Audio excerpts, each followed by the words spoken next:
दोस्तों, bank of Baroda में account open करने के लिए सबसे पहले आप जिस भी ब्रांच में अकाउंट खोलना चाहती है बैंक ऑफ बड़ौदा की, तो आप उसको उस ब्रांच का नाम आपको यहाँ पे लिखना होगा। जिस डेट पर आप इस फॉर्म को सबमिट करेंगे बैंक में जाके, तो उस डेट को आप यहाँ पे लिख देंगे। उसके बाद आप जिस टाइप के अकाउंट खोलना चाहते हैं, सेविंग है, करंट है, तो उसके आगे आप टिक लगा देंगे। उसके बाद नाम, तो यहाँ पे आपका फुल नेम लिखना होगा आपको। जो जो भी नाम आपके डॉक्यूमेंट्स में, आधार कार्ड में है, पैन कार्ड में है, उसको यहाँ पे लिखना होगा। पहले आपका नाम लिखेंगे, उसके बाद मिडिल नेम, और उसके बाद आपका लास्ट नेम लिखेंगे। और सभी अक्षर इंग्लिश के बड़े अक्षर में लिखना होगा आपको। उसके बाद डेट ऑफ बर्थ, तो आपकी जो जन्म तारीख है वो आप यहाँ पे भर देंगे। अगर आपके पास पैन कार्ड है तो आप उसको यहाँ पे लिख देंगे। अगर आपके पास पैन कार्ड नहीं है तो आपको फॉर्म 60 और 61 भरना होगा।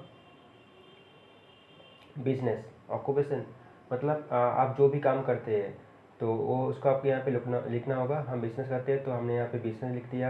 अगर आप स्टूडेंट हैं तो आप यहाँ पे स्टूडेंट लिख देंगे, और उसके पास उसके साइड में स्टेटस वाले ऑप्शन पे जनरल लिख देंगे। अगर आप जॉब करते हैं तो यहाँ पे आप जॉब लिख देंगे। उसके बाद एनुअल इनकम, आपकी जितने भी साल में इनकम होती है वो उसको आपको यहाँ पे लिखना होगा, तो आप उसको यहाँ पे भर दीजिए। उसके बाद यहाँ पे आपको सेल्फ लिख देंगे, आप खुद के लिए अकाउंट बनवाना चाहती है। उसके बाद नेशनलिटी इंडियन है हम सभी। उसके बाद आपका जो पिताजी का नाम है वो आप यहाँ पे भर दीजिए। यहाँ पे आप आपकी जो भी है, मतलब आप सेल्फ एम्प्लॉय है, सैलरी है, उसके आगे आप यहाँ पे टिक लगा देंगे। हमारे केस में बिजनेस है तो हम यहाँ पे बिजनेस पे आगे टिक लगा देते हैं। उसके बाद यहाँ पे हम जनरल है तो जनरल के साइड टिक लगा देते हैं। और यहाँ पे आपको छोड़ना होगा, मतलब हम 18 साल से ऊपर है तो हम इसको खाली छोड़ देंगे। यहाँ पे आप सेल पे टिक लगा देंगे। अगर आप चेकबुक लेना चाहते हैं तो चेकबुक पे टिक लगा देंगे, तो आपको बैंक की तरफ से चेकबुक मिल जाएगी। उसके बाद स्टेटमेंट, आप स्टेटमेंट कैसे लेना चाहते हैं, तो हम पासबुक पे और ईमेल के थ्रू हमारा जो स्टेटमेंट है वो हम लेना चाहते हैं। उसके बाद हम मंथली नहीं लेंगे, हम क्वार्टरली लेंगे, 3 महीने के बाद लेंगे हमारा जो स्टेटमेंट बनती है। उसके बाद यहाँ पे जो भी नाम आप लिख देंगे नीचे,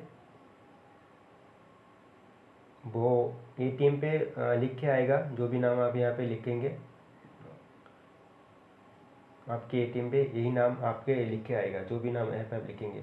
उसके बाद अगर आप गांव से है तो आपका गांव का नाम यहाँ पे लिख देंगे। अगर आप शहर से है तो आप शहर की जो फ्लैट नंबर है और स्ट्रीट है, लोकेलिटी है, वो आपको पता होगा, वो आप यहाँ पे लिख देंगे। उसके बाद आपका डिस्ट्रिक्ट और स्टेट, आपका पिन कोड और आपका फ़ोन नंबर और मेल आई डी सभी आप यहाँ पे भर दीजिए। परमानेंट एड्रेस और रेसिडेंस एक ही है तो आप इसको छोड़ देंगे। और नीचे आप आपका एजुकेशन क्वालिफिकेशन कितना है, आपने कितना पढ़ाई लिखाई कर रखे है, तो उसके आगे आप टिक लगा देंगे। और मंथली इनकम, आप महीने कितना कमाते हैं, तो उसके आगे भी आपको टिक लगाना होगी। उसके बाद आपकी साल में कितने कमाते हैं, तो आप इसको भी लिख सकते हैं और छोड़ भी सकते हैं। उसके बाद आपने किसी भी बैंक से लोन ले रखा है तो आप उसको आपको दूसरे वाले ऑप्शन पे आप टिक लगाएंगे। अगर आपने लोन ना ले रखा है किसी भी बैंक से तो आप पहले वाले ऑप्शन पे टिक लगाएंगे। उसके बाद आपको आपका जो ब्रांच नेम है वो सब भरना होगा, अगर आप लोन ले रखे तो। उसके बाद आपको यहाँ पे सिग्नेचर करना होगा आपकी। यहाँ पे अगर आपकी कोई फैमिली मेम्बर का बैंक ऑफ बड़ौदा में अकाउंट है और आपका कोई किसी का जान पहचान का अकाउंट है तो आप उसका नाम और उसका अकाउंट नंबर यहाँ पे आप भर दीजिए। उसके बाद नीचे आपका सिग्नेचर कर दीजिए और आपका नाम लिख दीजिए, और साइड में आपका एक फ़ोटो भी लगा देना यहाँ पे। और यहाँ पे नॉमिनी, आप जिसको भी आप नॉमिनी बनाना चाहती है तो उसका नाम यहाँ पे आपको लिखना होगा। तो नीचे आपको यहाँ पे उनका नाम लेना होगा। तो हमारे केस में हमारे वाइफ का नाम यहाँ पे हमने लिख दिया है। उसके बाद यहाँ पे आप जो भी डॉक्यूमेंट्स देना चाहते हैं, फ़ोटो, आइडेंटिटी तौर के, तो यहाँ पे आप हमने पैन कार्ड दिया है, आप दूसरा कोई डॉक्यूमेंट दे सकती है। यहाँ पे दो ऑप्शन दिया गया है, दो लिस्ट दिया गया है, तो यहाँ से आप दोनों में से एक एक चूज कर सकती है। तो हमने पैन कार्ड और आधार कार्ड दिया है और नीचे आपको कुछ करने की ज़रूरत नहीं है।